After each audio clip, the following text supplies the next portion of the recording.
ఇంతకుముందు మీరు క్రియాయోగం ఇలా రకరకాలు చెప్పారు. క్రియాయోగంలో కూడా మీరు చాలా దూరాన్ని ప్రయాణం చేశారు. దానిలో మీరు ఎంతో ఉన్నత స్థితిని పొందారు. అలాగే ఎంతోమంది కూడా దీక్ష తీసుకున్నారు. మరి ఈ సమర్థ సద్గురు స్పర్శ ధ్యానం అనేది ఎక్కడి నుండి వచ్చింది? రామకృష్ణ మాస్టర్ గారు ఏ సందర్భంలో అందించారు? ఏంటి దీని వెనుకున్నటువంటి, అంటే ఏ విధంగా సాధన చేయాలి? ఈ సమర్థ సద్గురు స్పర్శ ధ్యానం అనబడేటువంటిదే కుండలిని యోగము, తర్వాత అరవిందో ఇచ్చినటువంటి సింథసిస్ ఆఫ్ యోగా. అంటే ఏ సంస్థలో వాళ్ళైనా కర్మ, భక్తి, జ్ఞాన మార్గాల్లో అందించారు. అందుకని మనకి ఇప్పుడు సూర్య భగవాను నుంచి 7 కిరణాలు భూమి మీదకి ప్రసరింపబడతాయి. అంటే ఆ సూర్య భగవానుడికి మళ్ళా పైన సప్త ఋషి మండలం నుంచి అందుతుంది. అందుకని ఆ గ్రేసు, ఆ జ్ఞానం యావత్ ప్రపంచం కూడా 7 ఖండాలుగా, 7 విభాగాలుగా, 7 మన దేశంలో ఆధ్యాత్మిక కేంద్రాలు అయితే 7 ఆధ్యాత్మిక కేంద్రాలుగా, అంటే ఒక ఎగ్జాంపుల్కి 7 కావచ్చు, ఇంకెన్నా కావచ్చు. అంటే ఒక్కొక్క కిరణం ఒక్కొక్క ఋషి, సప్త ఋషులని మనకి సాంప్రదాయంలో ఉన్నారు కాబట్టి విశ్వామిత్రులు, వశిష్ఠులు, అలా ఆ ఒక్కొక్క ఋషి యొక్క అనుగ్రహం ఒక్కొక్క సంస్థకి డెవలప్ అవ్వడానికి వాళ్ళ అనుగ్రహం పనిచేసింది అన్నది రామకృష్ణ గారు పరిశోధనలో కనుక్కున్నారు. ఎందుకంటే ఆయన సూర్య విజ్ఞాన ద్రష్ట. అని మొట్టమొదట నేను అరిపిరాల విశ్వం గారి దగ్గర క్రియాయోగం 11 సంవత్సరాలు 2వ స్టెప్ వరకు కూడా ఆయన దగ్గర తీసుకొని వేరే వాళ్ళకు కూడా డెమాన్స్ట్రేషన్ చేయడం జరిగింది. అలాగే దాని తర్వాత యోగి మోహన్ నెహ్రూ గారి ద్వారా పరాశక్తి క్రియాయోగాన్ని కూడా తీసుకొని ఇక్కడి నుంచి శ్రీకాకుళం వరకు కూడా సాధకులందరికీ అందించడం జరిగింది. అంటే ఈ 3 గురువులు తర్వాత మారళ్ళ రామకృష్ణ గారు, ఈ 3 జీవితంలో కూడా ఆయన ఈ మొట్టమొదట ఈ సమర్థ సద్గురు స్పర్శ ధ్యానమే క్రియాయోగం అని ఆయన గతంలో కాశీలో ఉన్నప్పుడు ఎంఎస్సి పిహెచ్డి చేసేటప్పుడు స్వయంగా మా లహరి మహాశయ యొక్క మనవడి ద్వారా లహరి మహాశయ రాసినటువంటి మూల గ్రంథాలని, డైరీల్ని పరమహంస యోగానంద ఎలా అయితే వాటన్నిటినీ చదివి యావత్ ప్రపంచానికి క్రియాయోగాన్ని ఇచ్చిన మహానుభావుడుగా అయ్యారో ఆ మూల సాహిత్యం మొత్తం కూడా మారెళ్ళ రామకృష్ణ గారు కూడా గ్రహించారు. అందుకని దీన్ని, అంటే మూలంలో ఏముంటుందంటే ఓంకార సాధన అని ఉంటుంది. శారీరక వ్యాయామము, ఓంకార సాధన, మనో నిగ్రహం, ఈ 3 కలిపితే క్రియాయోగం. అందుకని ఇందులో ఈయన మాస్టర్ గారు బాగా అన్వేషించి ఈ క్రియాయోగాన్ని 21 ఓంకారాలుగా ఆయన 1999లోనే అనేక మార్లును ఒకసారి 9 రోజుల పాటు 3 రోజులు సప్తఋషి ఆశ్రమంలో గుంటూరు, వాడరేవు ఆశ్రమంలో సహ్యాద్రి ఆశ్రమంలో 3 రోజులు, వేటపాలెంలో దత్తార్ష ఆశ్రమంలో 3 రోజులు, అలా 9 రోజుల పాటు ఆయన పాపం వాళ్ళకి ఈ క్రియాయోగం ఓంకార సాధననిచ్చి ఇదే ముఖ్యమైనది, తానిచ్చిన అనేక సాధనలన్నింటిలోకి కూడా ఇదొక్కటి చేసుకోండి మీ జన్మ ధన్యమవుతుందని కూడా చెప్పారు ఆయన. కానీ ఎంతోమంది మరి కేవలం దాన్ని ఓంకారం 21 ఓంకారాలుగా, అంటే మూలాధారం నుంచి ఆజ్ఞాచక్రం వరకు, మళ్ళీ ఆజ్ఞాచక్రం నుంచి మూలాధారం వరకు, మూలాధారం నుంచి మళ్ళీ ఆజ్ఞాచక్రం వరకు వచ్చేటప్పటికి 18 సార్లు అవుతుంది. పైన మనస్సు, బుద్ధి, అహంకారం ఈ 3 కలిపితే 21 సార్లు అవుతుంది. ఇది ఓంకారం. అందరూ మామూలుగా క్రియాయోగం అనగానే ఓంకార సాధన అనుకుంటారు. సరే, వాళ్ళు గురు సాంప్రదాయంలో చాలా వరకు ఈ 7 ముళ్ళు అనేది కూడా వేద ప్రామాణికంగా రాయబడి ఉంటుంది 21 సార్లు అని. అందుకని అది ఆ ప్రామాణికంగానే మా విశ్వం గారు అందించిన, ఆయన మహావతార్ బాబాజీ అందించిన, మెస్సయ్య ద్వారా అందించిన దాంట్లో కూడా 21 ఓంకారాలు అనేది ఉంటుంది. త్రిసప్త సమిధ అని వేదంలో ఉంటుంది. మన యజ్ఞ ప్రకారంగా వేరే కర్మకాండ అది చేస్తున్నప్పుడు త్రిసప్త సమిధ ఉంటుంది అనమాట. అందులో ఆ అంతర్గత రహస్యాన్ని, యోగ రహస్యాన్ని ఋషులు నిక్షిప్తం చేశారు. ఆ త్రిసప్త సమిధ అనే దగ్గరనే 7 మూళ్ళ 21 ఓంకారాలు. కానీ అది కూడా ఒక్కసారిగా చేయలేరు, అంచెలంచెలుగా చేయాలి. కానీ ఏది ఇచ్చినా అంత మహానుభావుడు 9 రోజుల పాటు ఇచ్చి 25 సంవత్సరాలు గడిచిన ఆయన అప్పటికే ఆయన గుర్తించారు. ఎందుకంటే మా విశ్వం గారు 1000 మందికి ఇచ్చారు.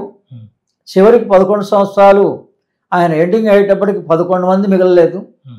మోహన్ గారు కూడా 1000 మందికి ఇచ్చారు యావత్ భారతదేశం తిరిగి.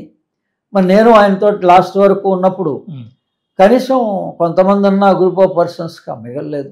అంటే రెగ్యులర్గా చేస్తున్న వాళ్ళు, రెగ్యులర్గా అభ్యాసం చేస్తున్న వాళ్ళు అంటూ ఎవరు మిగలలేదు. ఆ తర్వాత మరి రామకృష్ణ గారు కూడా అందుకని పరిశోధన చేసి వాళ్ళ అనుచరులందరికీ కూడా ఇది చాలా మంచిది, అద్భుతమైందని చెప్పి ఇచ్చిన తర్వాత ఎందుకు చేయటం లేదు అనేటువంటి దాని మీద కూడా ఆయన పరిశోధన చేశారు. ఆయన రీసెర్చ్ స్కాలర్ కాబట్టి. అందుకని దీనికి ఈ 7 జంటలు, 7 కిరణాలు, 7 గ్లాండ్స్ మన లోపల. ప్రతి గురువు కూడా గమనించండి, ఇప్పటి వరకు చెప్పని రహస్యాలు చెప్తున్నాను. మా 3 గురువుల దగ్గర ఉన్నటువంటి రహస్యాన్ని. ఎవరికి ఏ గురువు అయినా వాళ్ళు ఆజ్ఞాచక్ర సహస్రార స్థానంలో ఉంటారు, ఉత్తమోత్తముడు. వాళ్ళు ఏ మార్గంలో ప్రయాణం చేసినా ఆ స్థాయికి వెళ్ళిపోయారు. కానీ ఈ కింద ఉన్నటువంటి ప్రాబ్లమ్స్కి మూలాధారంలో, స్వాధిష్టానంలో, మణిపురంలో, అనాహతంలో, విశుద్ధంలో వచ్చే ప్రాబ్లమ్స్కి వాళ్ళ దగ్గర సొల్యూషన్స్ ఉంటాయా ఉండయా అన్న దగ్గర అది సందేహమే. అంటే కొంతమందికి శరణాగతి పొందినటువంటి వాళ్ళకి వాళ్ళ ప్రాణశక్తిని, తపోశక్తిని ధారపోస్తే కానీ ఈ చక్రశుద్ధి చెయ్యలేరు. అందుకని వేరే వాళ్ళ విషయం, సాధకుల విషయం మా గురుగారు స్వయంగా చెప్పారు, విశ్వం గారు, ఇది నా బాధ్యత కాదు అన్నారు. అందుకని ఎప్పుడైతే చక్రశుద్ధి జరగటం లేదో, ప్రాణశుద్ధి జరగటం లేదు, నాడీ శుద్ధి జరగటం లేదో, ఈ క్రియాయోగం అనేటువంటిది కంటిన్యూగా చేయలేకపోవడానికి ప్రధాన కారణం అది. నేను కూడా ఆయన దగ్గర 11 సంవత్సరాల తర్వాత నాకు మళ్ళీ ఈ స్కిన్ ప్రాబ్లం, అంటే మూలాధారం, ఎముకలు, చర్మానికి సంబంధించిన ఏ ప్రాబ్లం వచ్చినా అది మూలాధారంది అని గ్రహించాలి. మరి ఆ మూలాధారంలో ఉండేటువంటి రుగ్మత, అది కర్మ ప్రారంధం కావచ్చు, గత జన్మలు కావచ్చు, ఈ జన్మలో లేకపోయినా రావచ్చు. ఇటువంటి శారీరకమైనటువంటి ఇబ్బంది వచ్చినప్పుడు నేను కూడా ఒక 10 సంవత్సరాలు దాని మీద అన్వేషణ చేశాను. మరి ఆత్మజ్ఞానం పొందినటువంటి వాళ్ళకు కూడా మళ్ళీ శారీరక ఇబ్బందులు రావు అనడానికి ఏం లేదు. శారీరక, మానసిక ఇబ్బందులు మనిషి ఉన్నంత వరకు, మనం సంసారంలో, సంఘంలో ఉంటున్నంత వరకు రావడానికి ఆస్కారం ఉంది. కానీ వాటి పరిష్కారం ఏంటి అన్నటువంటిది మాస్టర్ గారు. అందుకని ఈ ఒక్కొక్క గురువు ఒక్కొక్క చక్రానికి అధిపతి అని గ్రహించారు. అందుకని ఒక మనిషికి కనీసం 3-4 ఆర్గనైజేషన్స్తో వాళ్ళ జ్ఞానంతో అవసరం ఉంది. అందుకని రామకృష్ణ మాస్టర్ గారు ఇది ఇచ్చిన తర్వాత 2009వ సంవత్సరంలో, అంటే అప్పటికి 10 ఏళ్ళు ఇచ్చాక చూశారు ఆయన సాధకులకి. కానీ వాళ్ళ శారీరక ఇబ్బందులు అలాగే ఉన్నాయి, మానసిక ఇబ్బందులు అలాగే ఉన్నాయి. అందుకని వీళ్ళు రెగ్యులర్గా మాత్రం ఆ క్రియాయోగం ఆయన ఉన్నప్పుడే చేయలేదు.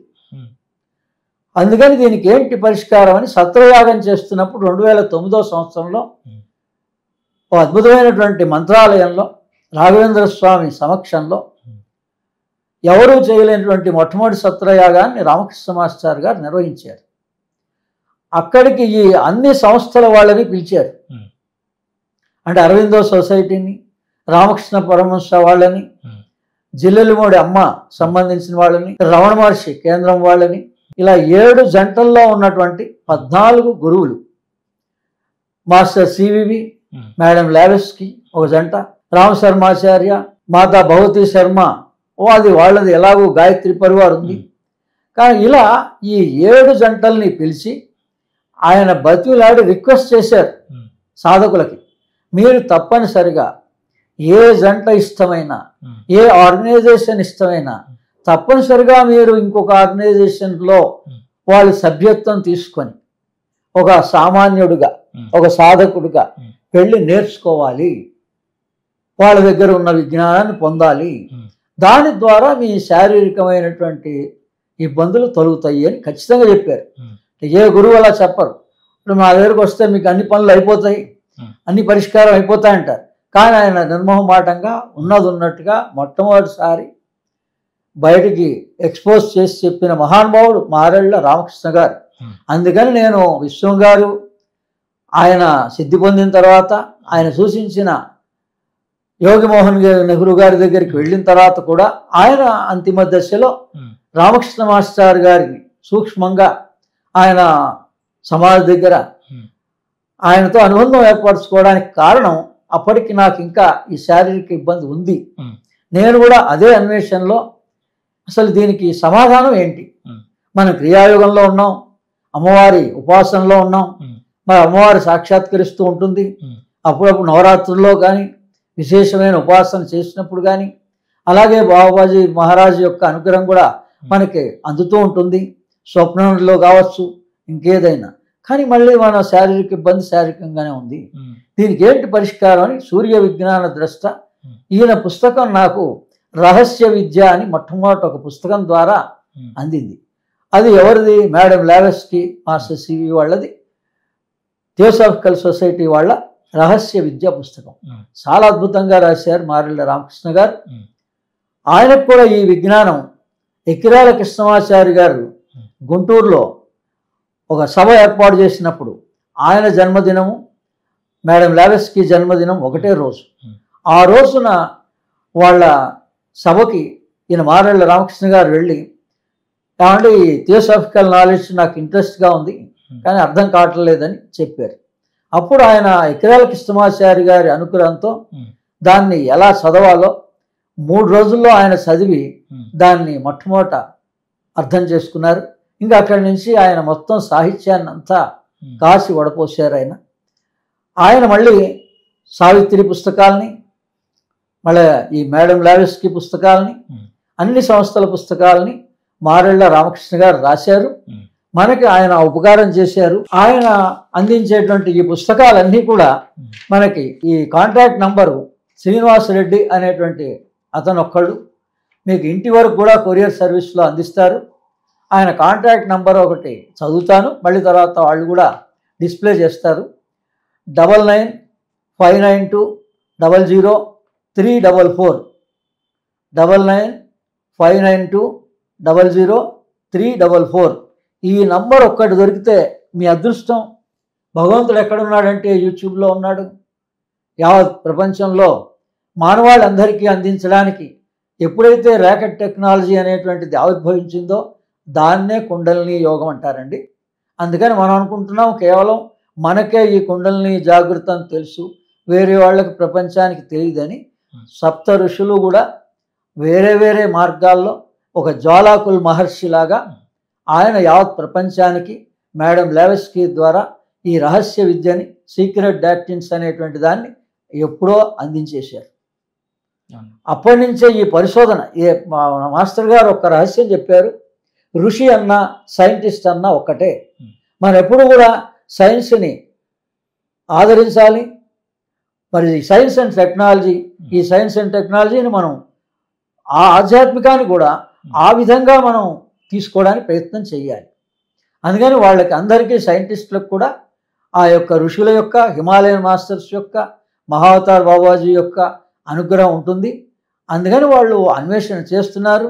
జీవితకాలం వాళ్ళు 30 సంవత్సరాలు 20 సంవత్సరాలు మరి వాళ్ళు కూడా ఒక తపస్సులాగా మరి చేస్తారు. కాబట్టి ఈ ప్రయోజనాలన్నీ ఈ రోజున మనకి మనం అందుకుంటున్నటువంటి సెల్ ఫోన్ కావచ్చు, అనేక మాధ్యమాలు కావచ్చు, ఈ టెక్నాలజీ అంతా కూడా మనం ఉపయోగించుకుంటున్నాం. ఇది కుండలిని జాగృతమే, ఇది కుండలిని విద్యనే.